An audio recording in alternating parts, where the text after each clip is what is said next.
Hello, everyone. My name is Ryan Cam, and welcome back to the 60s Project, where myself and Russell are going through every movie that we can from the year 1960. Russell, how are you?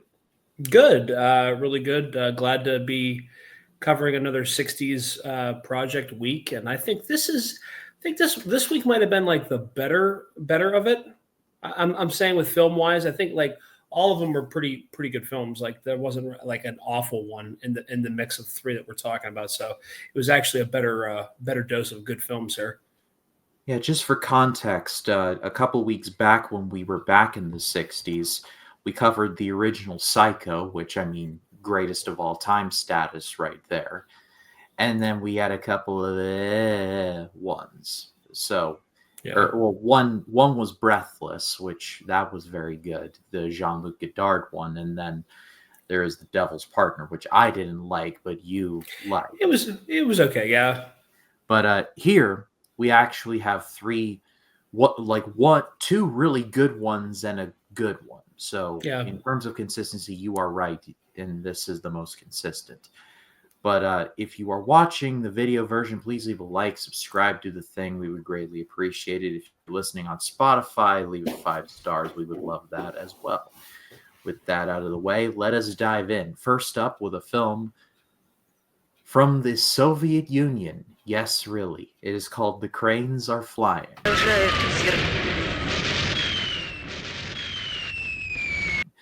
The Cranes Are Flying was directed by, and this gentleman is a very Russian name, so I'm going to try my best to pronounce this and not look like a complete idiot. Mikhail Kalatazov.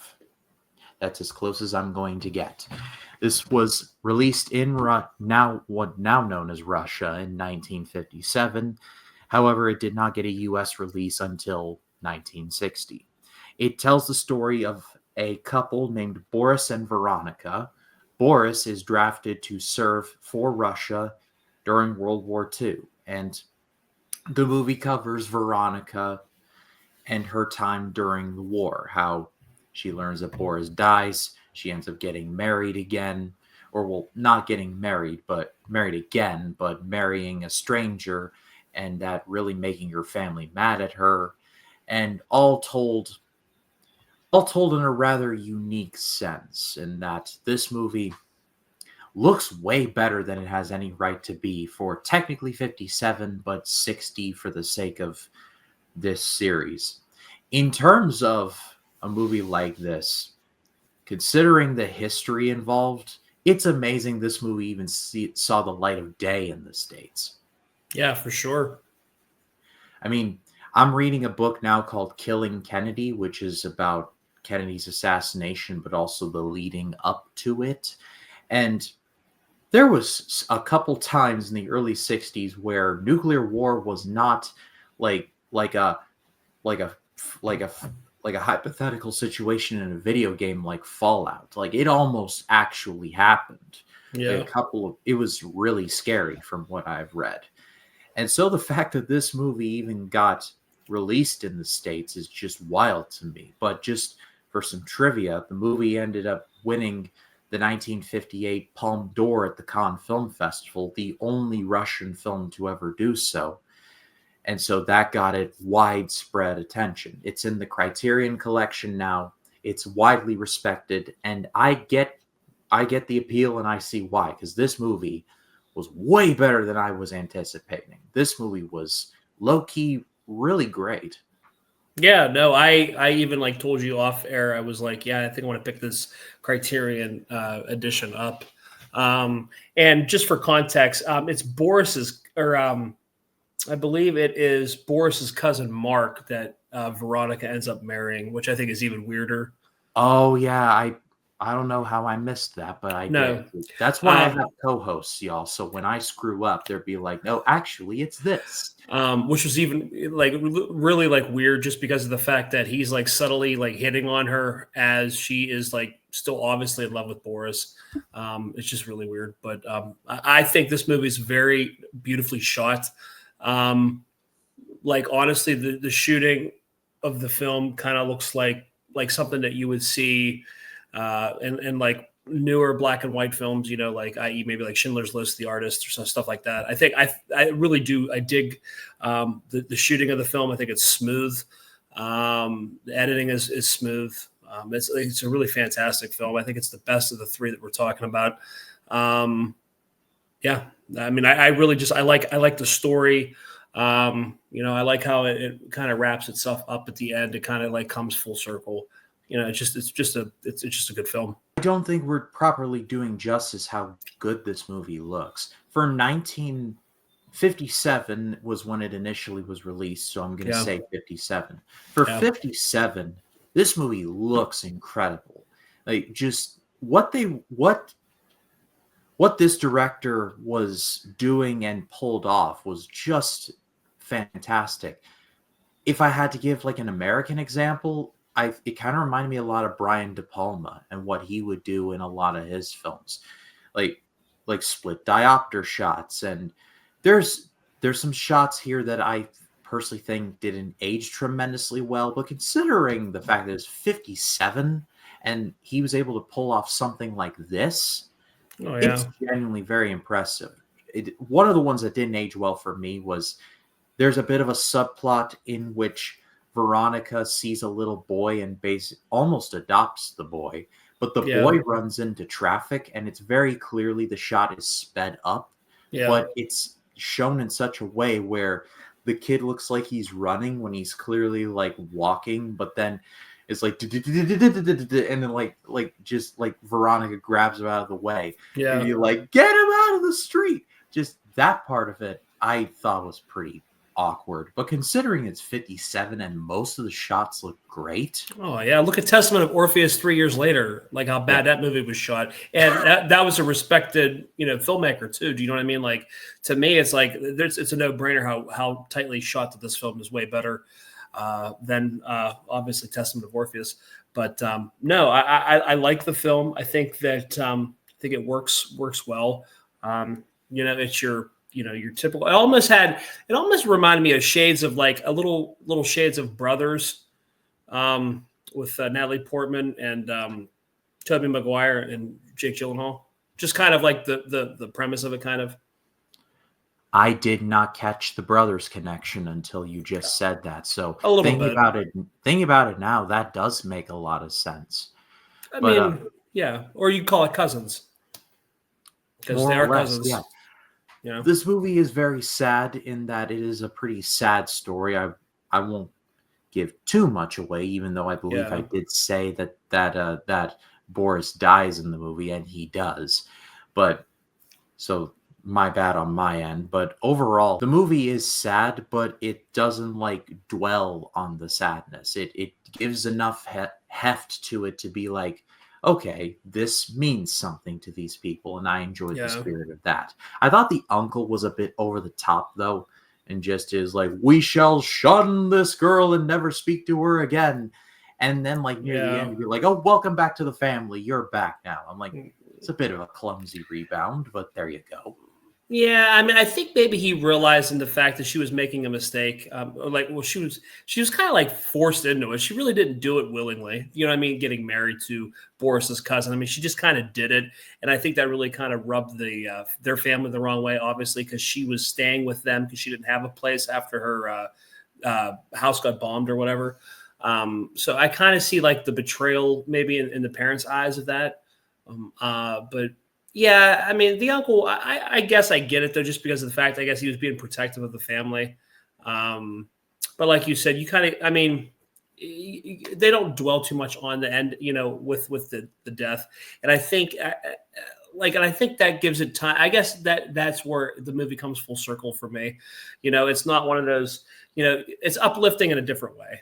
You know what I mean? It's positive in a different way. It doesn't let you be like, Debbie Downer, like he's dead, the end, roll the credits. You know what I mean? Like that gives you, I like the symbolism and the other things that they do near the end of the film to kind of let it make it come full circle. I agree. Well, I'm going to give this a great rating. Not full amazing. There's some stuff that I don't think ages tremendously well, but that does not change the fact that this movie is stellar in a lot of ways. Like I said, for the late 50s and early 60s, there is a lot of in terms of quality to really go like, wow. Like you look at it and you go, there are filmmakers who watched this and said, I think I can copy that. Yeah, and I gave this like a 4.5 on my letterbox. I think it's right behind Psycho for the best of 60. Yeah.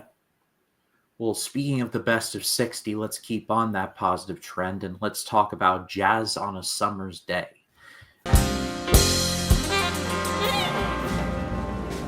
Jazz on a Summer's Day was directed by Bert Stern, a world-famous photographer, and this movie is basically a documentary about the 1958 Newport Jazz Festival, and that's it.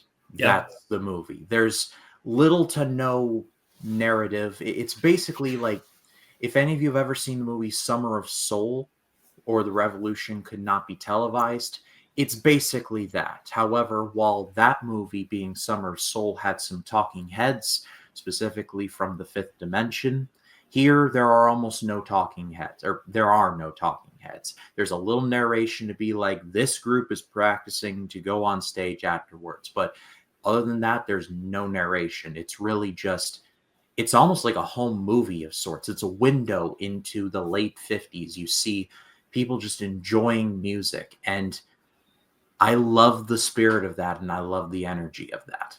Yeah, 100%. Yeah, especially nowadays where, ticket prices soar for concerts and scalpers kind of ruin the whole entire feel of going to concerts.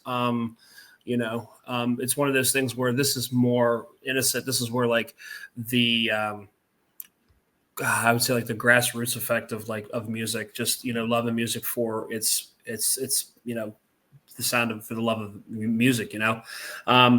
A little context here: the Newport Jazz Festival actually still goes on currently. So this is obviously a very successful festival. And like obviously a couple of the people, obviously Chuck Berry and obviously Louis Armstrong were the two that I knew. I think probably the majority of the people going into this, I think those are the two that usually, it should be the ones that are easily recognizable. But it was good though. It was solid enough. It was shot beautifully. How the sound editing and mixing, it was incredible. Like how well put together this documentary is. Like I said, you just see like the people just having fun, and you just see the boats, and you see the town, and you see people riding on cars very dangerously, playing instruments in cars, and you just it's like sometimes on YouTube, like someone has like updated like footage of like the 1900s or 1910s or 20s. It's kind of like that. However, Bert Stern actually filmed all of this and edited it together, so there's no real enhancement needed. There's just so much, like, this movie's just rich in atmosphere. Oh, for sure. This is definitely like I would call it a for sure watered down Woodstock experience. Whereas it's more really like calm and tranquil, just taking in the soft sounds of the jazz, genre in general. But it is quite crazy to see, how successful this festival really is. It's still going on now. And, obviously says a lot. It showcases Rhode Island. And it's something that they're very proud of. And like you mentioned, Louis Armstrong there, but there's also Mahalia Jackson, which her stuff was just awesome. Like just hearing Which her. One?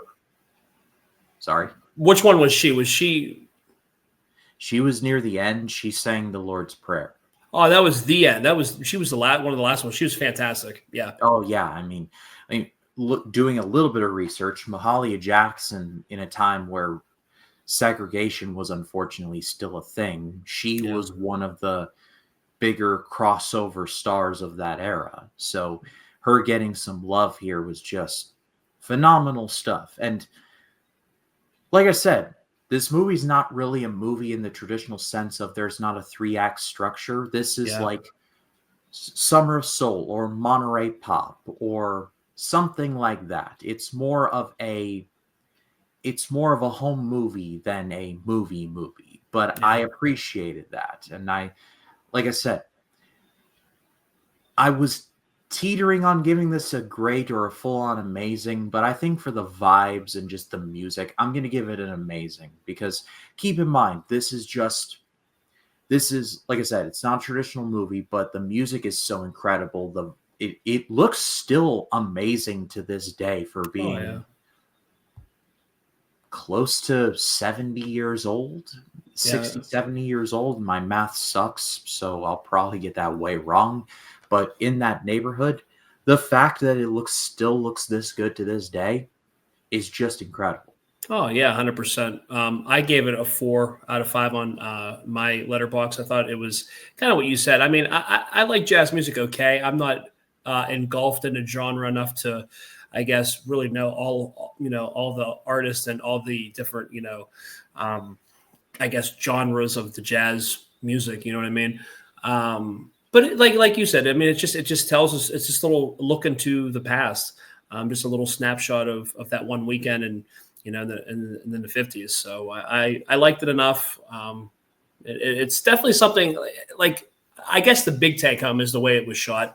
It just shot beautifully. I would compare this to any documentary that was put out recently. It's really smooth. It's a really smooth documentary. Yeah, and an easy watch too. Yeah. But let's close things out with, and this is not to say this is a bad movie, but just the weakest of the three we're going to be talking about. It's called Please Don't Eat the Daisies.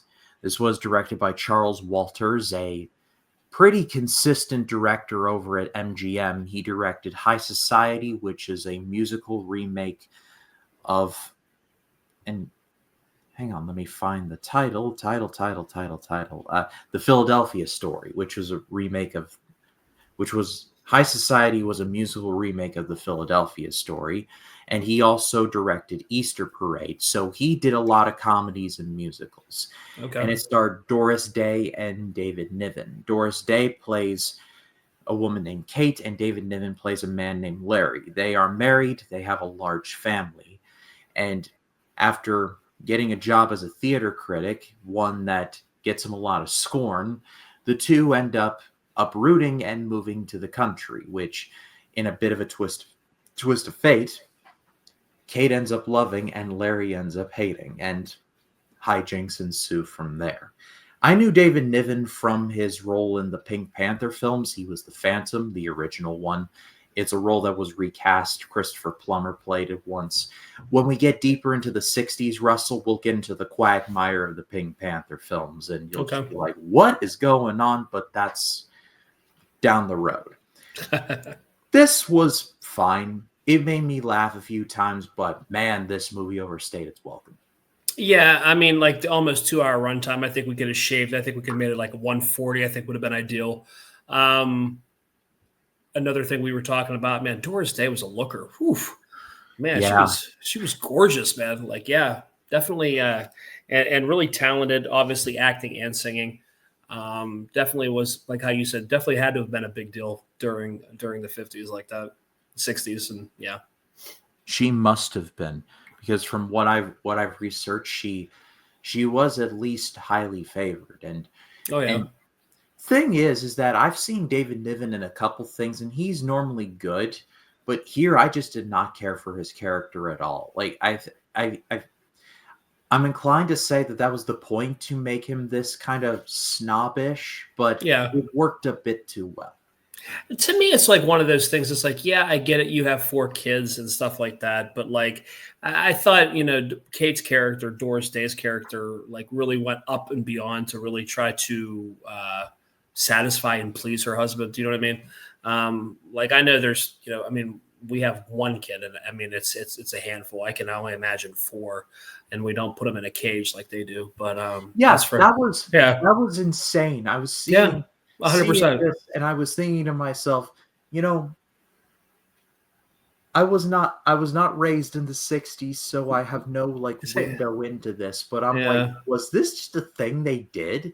Oh my They'd God, be this be like they become Crips, nah, yeah, like they're full on like jail cells almost. yeah, It reminded me of in Back to the Future, where Marty is seeing his like extended family for the first time, and he sees yeah, his uncle as a baby. yeah. And he's like, Better get used to these Better bars. get used to these bars. Yeah, So it yeah. just reminded me of that. It was just like, yeah, it was really kind of like off-putting. It's just amazing. Like you fast forward 65 years, how different times are. But anyway, yeah, this movie's okay. And yeah, like you said, David Niven's character, obviously Lawrence in the film, I think, we aren't supposed to really care too much about. I think I get it. You want to work, but when you're engulfing it like all work and you don't have, your life thereafter, you're married, you have kids, like he doesn't really bother with the kids. He doesn't really bother with his wife. You know what I mean? And I think that's kind of where you kind of get those feelings of like not really liking the character. But I think he means well. I think it's one of those things where he's just written as a character you just don't like.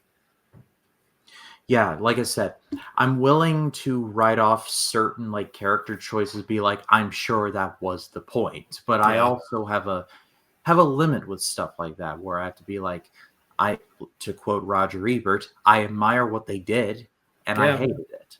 And here it's like I get what they were trying to go for, but I just don't like it. And there's a subplot where Niven's character is like really flirting with this other woman, and I'm just like, if this were a few years later, they would be having a full-on affair. Like, and it doesn't go that far. This is Yeah. a family movie, so they don't go that far. But I'm just saying, any other movie, this would definitely be a case of guys, like, they're clearly like Yeah, more than they're friends with th- benefits. Like, this come would on. be this would be like the Diane Lane and Richard Gere film Unfaithful or something like that, like Exactly. a full on affair. To me, it's like you could have cut this out. It really doesn't really serve us much. Like it just really tells that okay, he's an upstanding husband because he doesn't cheat on his wife. Like that's all you're getting out of it. Obviously, her character. She's written like when he writes his first critique. He kind of says like unfavorable things, like you kind of mentioned, and gets slapped at a restaurant, and it's like the front page news. And so then he later on apologizes to her at a party, and then like I don't know, she takes it and runs with it, like tries to flirt with him and stuff like that. But he doesn't really step out of bounds to me. Like I don't think I think he stays faithful enough, but we don't need that whole storyline. We don't need that plot line at all. I don't think. No, I could not agree with you more. But Yeah. the movie did actually make me laugh legitimately, like especially in the beginning where Doris Day's character is going out on like going to meet her husband at the theater, like look nice and professional and clearly struggling. And like the Oh, yeah. boys are like dropping water balloons on people. And I'm just like, okay, I like this. Like this Yeah. is funny to me. Like weird, and I know, but it's funny to me. Yeah. And then it just got tedious, especially like near the middle and then the play stuff and then the affair sort of kinda. So it just like built on top of another. Yeah, and then there's a scene at the party where the piano player hits on Doris Day's character, and he finds out that she's unavailable. So then he goes, "Oh well," he's like, "Oh well, move along" or something like that. Like basically, just saving the spot next to him at the piano for like somebody who's single or whatever. I think that was another thing that really didn't need that in there. Again, that's like the more affection. Honestly, at the time, it's like that guy provided more affection towards Kate's character than her husband. But again, I guess that's the whole point of writing his character like that. Apparently, but I'm going to say this movie's pretty forgettable. There's a couple of very legitimate laughs on my end. However, that doesn't change the fact that there's also a lot of stuff to be like, are you sure about that? Are you sure about that? Yeah, I'd throw this between 3.5. I haven't written my letterbox on it yet because I just literally finished it before filming. Got to let it stew a little bit to think about it, but it'll be like 3.5. I mean, it was okay. Like you said, it doesn't really do anything crazy. It doesn't really do anything where you're gonna be like, oh my god, this is gonna reinvent the wheel, or you're gonna remember this down the road. You know what I mean? It's serviceable enough. It's not awful. It's just kind of middle of the road. Yeah, but I pass it off to all of you. What did you think of any of these movies if you have seen them? Let us know in the comments. We would love to read what you have to say. Russell, it's a privilege to do this with you every Friday, regardless of what project we are doing. Tell the people where they can find you. Yeah, Notorious by Chance is the podcast. We did do the Dark Tower. I don't know when that's going to be released. I think that's on Chance. That's Chance's end there. That's his expertise. So that'll be dropping. And then we are recording The Last Airbender on Sunday. And that'll be at the beginning of the week. And then I think we're scratching Aragon. We're going to go ahead and we always do the Best Picture winner every year, like right after Best Picture. It just didn't work out that way.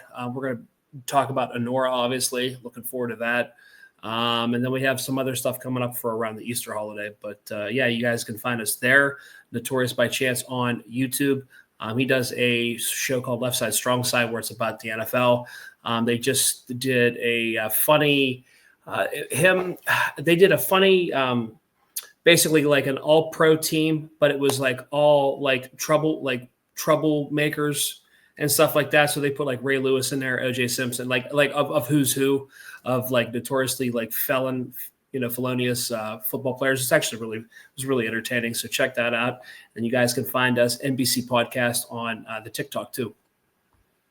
Yeah, well, links below. Go give them a follow. They do appreciate it, and they do deserve it. But as far as this channel goes, due to life stuff that I've talked about in other places, I've been behind on certain projects, and that's no one's fault but mine.